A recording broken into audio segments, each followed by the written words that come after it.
Ketua DPRK Aceh Tamiang Supriyanto resmi mendaftarkan sebagai calon Bupati Aceh Tamiang periode 2024-2029 melalui Partai Gerindra.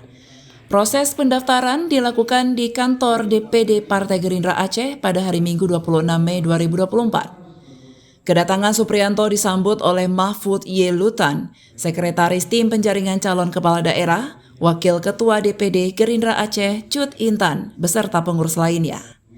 Supriyanto, yang saat ini menjabat sebagai Ketua DPC Aceh Tamiang, juga merupakan Ketua DPRK Aceh Tamiang periode 2019-2024, menegaskan komitmennya untuk mengabdi kepada masyarakat. Dalam visi misinya, Supriyanto bertekad untuk mewujudkan Aceh Tamiang yang transformasional dan informatif, religius, dan harmonis. Dirinya menekankan pentingnya pengembangan daerah yang berlandaskan nilai-nilai agama dan kearifan lokal. Kan mayoritas petani dan perkebunan. Nah, ini kita ke depan kita akan bagaimana akan mensinkronisasi program pemerintah ketahanan pangan. Jadi kita dalam waktu dekat mungkin kalau kita diberi amanah itu kesediaan pupuk. Nah, itu pupuk sering hilang.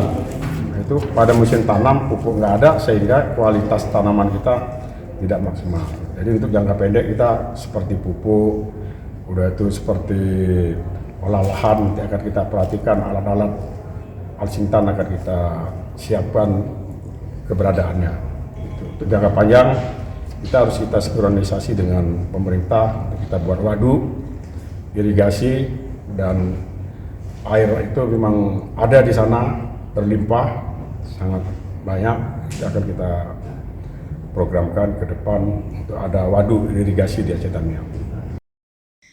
Supriyanto melanjutkan, salah satu program unggulannya menyediakan makanan bergizi dan gratis bagi anak-anak sekolah, yang diharapkan dapat meningkatkan kualitas pendidikan dan kesehatan anak-anak di Aceh Tamiang. Supriyanto berjanji untuk memperbaiki ekonomi rakyat guna mengurangi angka kemiskinan. Dari Banda Aceh, Tim Liputan Aceh TV melaporkan.